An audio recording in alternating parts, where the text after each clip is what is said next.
Iyi ni imboneshakure ya Hejuru TV, turasubiye kubaramutsa no kubaha ikaze aho muherereye hose.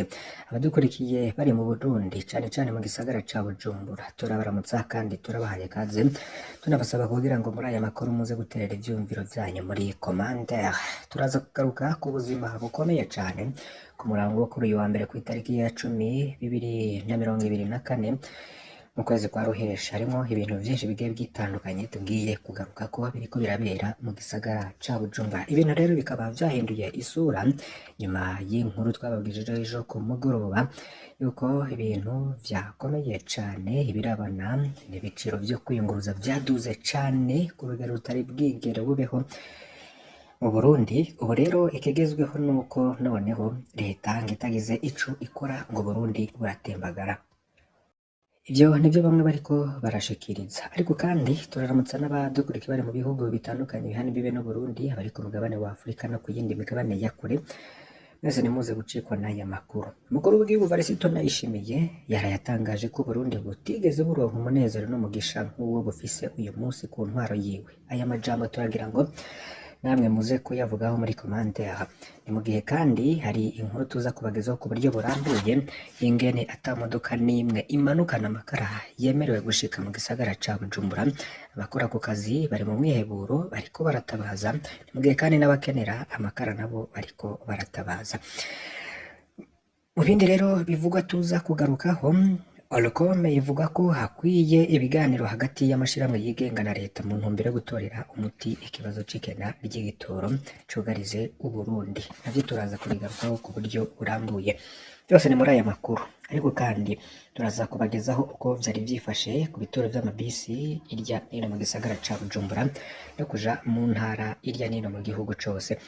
Abantu benshi rero bakibaza niba leta yoba yarananiwe gutorera ikibazo c'igitoro. Iki kibazo c'ibura ry'igitoro kigira ngo ifate hafi imyaka 2 cibonekeza. Abarundi batari bake bari bahanze amaso leta, ariko nabo baramanitse ibiganza.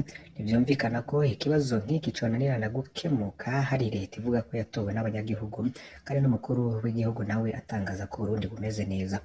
Uko biri kose rero leta yari ikwiye no kwihutira gufata ideni ryihuta hanze y'igihugu, naho bavuga ko bikwije ikaronka amadevize aba arafasha kuzana igitoro. Leta y'Uburundi rero ikaba ifise ideni hagati mu gihugu rirenga miliyaridi 600, ivuga ko bigoye kuronka ideni hagati mu gihugu. Atagikoze rero cihuta igihugu ngo coba kigiye gutembagara. Ngo leta nigerageze kandi kumvirizana abahinga mu vy'ubutunzi kugira batange orientation yuko igihugu cova muri ibi bibazo. Aho abatari ku butegetsi rero batavyemera, igihugu kirafise ibibazo vya bonne gouvernance, corruption, impunité. Ibi byose rero akaba ari byo bizingamitse igihugu nk'uko umukuru w'igihugu yama yabivuze, ariko nawe mu yandi majambo akavuga ko ibintu bimeze neza. Uko rero vyifashe uyu munsi nuko nta modoka n'imwe iriko imanukana amakara yemerewe gushika mu gisagara ca Bujumbura. Bakora ku kazi n'abakeneye amakara bose bari mu mwiheburo bariko baratabaza. Byaba rero kuva ku munsi wa 4 genekerezo rya 6 ukwezi kwa 6 2024, aho imodoka zimanukana amakara mu gisagara ca Bujumbura zarazibiye zankirwa gushika mu gisagara. Imodoka rero zica kuri route nationale 7 zose zirahagaze ku kibuga c'umupira mu Nyamiraba ni muri Bujumbura rurare. Izica muri route nationale rimwe zose zazibiwe aho bita kwa Busigo ruguru y'ikiremba c'umukuru w'igihugu. Abagendesha izo modoka rero bakaba babwiye ko ari itegeko ryavuye hejuru. Abagendesha izo modoka rero bari no mu mwiheburo mwinshi, kuko keretse ko akazi gasa n'akahagaze imisi yose iheze bari mu gahinda n'inzara mu nda. Baratabaza rero inzego zibijejwe arimwo umukuru w'igihugu Evariste Ndayishimiye kubafasha kugira abayikorwe bashike mu gisagara ca Bujumbura, abakeneye amakara bayabone. Ni mu gihe rero hamwe ngo vyoguma uko amakara ashobora gukena mu gisagara cose ca Bujumbura canke akazimba ku rugero ruteye ubwoba nk'uko ku biciro vyo kwiyunguruza bimeze. Umukuru w'igihugu Varisito Ndayishimiye we atangaza ko Burundi butigeze buronka umunezero n'umugisha nk'uwo bufise uyu munsi ku ntwaro yiwe. Kubwe wasanga Burundi bwose bwarashoboye kuronka umwimbu utari bwigere uboneka mu burimyi, mbere no ku zindi ntwaro, akibaza nimba bazobirya bakabimara. Ibi rero yabishikirije kuwa 6 mu ntara ya Gitega mu kwibuka ku nshuro ya 4 urupfu rw'umuhisi Petero Nkurunziza. Igenekerezo rya 8 Ruheshi Burundi rero bwaributse ku nshuro ya 4 urupfu rw'uwo yahoze arongoye igihugu Petero Nkurunziza.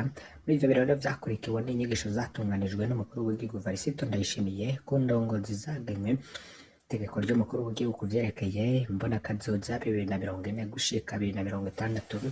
Izo nyigisho n'umukuru w'igihugu Varisito Ndayishimiye yaragarutse ku vyerekeye uko igihugu cifashe muri bino bihe, aho yamenyesheje ko Burundi bwaronse umwimbu urenze mu gihugu cose, mbere kuri we akabona ko bizogora nuko abanyagihugu babimara. Ndayishimiye akavuga ko Burundi ari agahugu gato ko muri Afurika y'ubuseruko ariko katigeze gahezagirwa nk'uko uyu munsi kari, kandi ko abarundi vuba bagiye kwigenga mu vy'ubutunzi. Ndayishimiye akabandanya avuga ko Burundi butigeze buronka umunezero kiretse ku ntwaro yiwe gusa, akaba rero yarashimye Imana ngo yashoboye kumva amasengesho yiwe ku bw'ingendo rero aheruka kugira mu bihugu hagati mu minsi yeze. Varisito Ndayishimiye akavuga ko zanze intara zose zigize igihugu zaronse umwimbu mu burimyi urenze.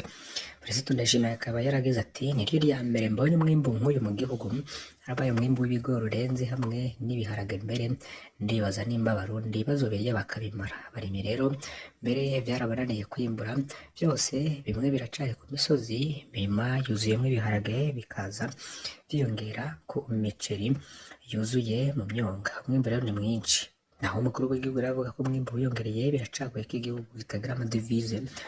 Uwo mwimbu atacu uzoza gufasha kugira ngo hashobore kuboneka umuti w'ibibazo bijanye n'amafaranga mvamakungu, ariko atuma igitoro kiba umuzi w'ibuye.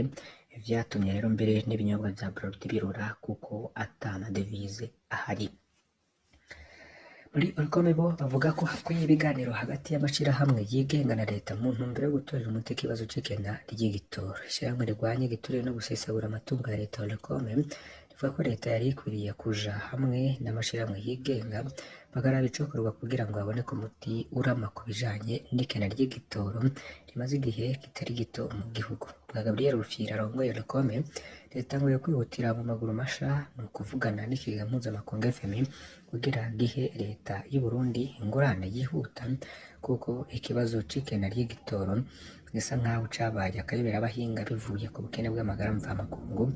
Kindi warongoye Orcom akavuga nuko ho rero hoca hihutirwa gutunganya ibijanye n'intwari ibereye, ndetse hagashirwaho n'uburyo bwo ku rwego rwo hejuru bwo kurwanya igiturire, kuko ngo naho ayo mahera yoboneka yohava aherera mu mifuko y'akagwi k'abantu. Akabona ko leta rero yari ikwiye kuvavanura n'ingendo yo gushira umuntu mu mabanga kubera ari umunyamuganga, ahubwo bagaha umuntu kubera abishoboye. Nicyo rero bariko barasaba. Ni gutyo rero vyoba vyifashe ku kibazo c'ibitoro hirya nino mu gisagara. Rero ibintu vyakomeye kwiyunguruza ni ikibazo, ndetse naho no kuronka ibidandazwa bigiye bitandukanye bivuye hirya nino mu ntara bija mu gisagara ca Bujumbura vyoba bikomeye cane kugeza uyu munota. Reka rero tubandanirize ku yandi makuru, nk'uko ikinyamakuru Magazine Jimbere kivyandika ko hari inkuru canditse kivuga ko Murantonge, ni ikinyamakuru Bonesha FM, kivuga ko umutumba Saswe wugarijwe n'ubukene bw'amazi meza.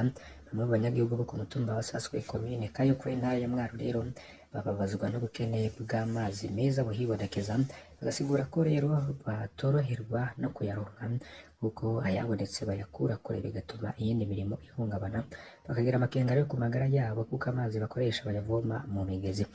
Karaba Claude n'umukuru w'umutumba Saswe nawe nyene ntaja kubiri n'ivyo bishikirizwa n'abanyagihugu, akanegura ko umutumba usa n'uwibagiwe mu yindi mitumba igize komine Kayokwe. Kabivuga kandi afatiye ku vyegeranyo bitangwa hafatiwe mu mutumba Kibumbu sanzwe hari amatara n'amazi ariko ntibaje inyuma. Kuri ivyo bishikirizwa, Emmanuel Nduwimana n'umuhanuzi wa Musitanteri ajejwe ibibazo vy'ubutunzi, iterambere no gutororokanya ibiharuro muri komine Kayokwe, agasigura ko ico kibazo kizwi, agahumuriza ko kigiye gutorerwa umuti. Nyamara ariko ibabazwa nuko ivyegeranyo vy'iterambere bitangwa vyama bigarukira ku gace ka Kibumbu, bigatuma rero uwo mutumba ufatwa nk'uwikwije. Imiryango igera ku 120 akaba ariyo rero ikorwako n'iryo kena ry'amazi meza ku mutumba Saswe wose. Mu bindi biriko bivugwa cane irya nino, umuryango witwa Lionel uriko urasaba ubufasha. Umuryango w'umwana Lionel Nsabimana amaze imyaka 3 arwaye, ukaba uriko usaba uwo ufasha kugira baronke amafaranga angana miliyoni 33,830 kugira umwana wabo aje kwivuza mu gihugu ca Tanzania. Ikivyimba kiri kw'izosi. Ikinyamakuru Bonesha nico kivyandika, kivuga ko Donatien Bakundukize n'umuvyeyi wa Lionel Nsabimana avuga ko bamuvuje mu bitaro bitandukanye ariko akaba ataratora mitende, aho muri kino gihe arwariye mu bitaro CMC kabiri mu gisagara ca Bujumbura. Akavuga ko ivyo bitaro vyasavye ko barondera ubwo buryo kugira uyo mwana aje kwivuza, na ryo umuryango atamikoro ufise. Bakundukize rero agasaba, akaba afise umutima w'ikigongwe gufasha kugira batabare ubuzima bwa Lionel Nsabimana. Mu bindi bivugwa cyane, reka tubanyuriremwo ivyanditswe n'ikinyamakuru Umuco, kivuga ko ku munsi wa gatandatu igenekezo rya 8 Ruheshi 2024 niho ku mugwa mukuru w'intara ya Gitega hashinguwe ikiziga c'umuhisi Nyakwigendera Pierre Nkurunziza, haba ibirori vyo kumwibuka, imboneza y'amaho ndetse n'intwari yagwaniye gukunda igihugu n'ubwigenge bw'igihugu. Ivyo birori bikaba byari byatewe iteka n'umuryango wiwe, umuryango mukuru w'igihugu ndetse n'abandi banyacubahiro batandukanye. Pierre Nkurunziza akaba hari abamwita Sogo, ndetse abenshi bakaba bibaza ku rupfu rwiwe nguko irya nino. Ku mbuga ngurukanabumenyi no mu bimenyesha makuru bagenda babigarukako. Hari ibindi rero bigiye bitandukanye. Abakoresha umuhora wa internet biteza byinshi kuri internet ikorana na satellite.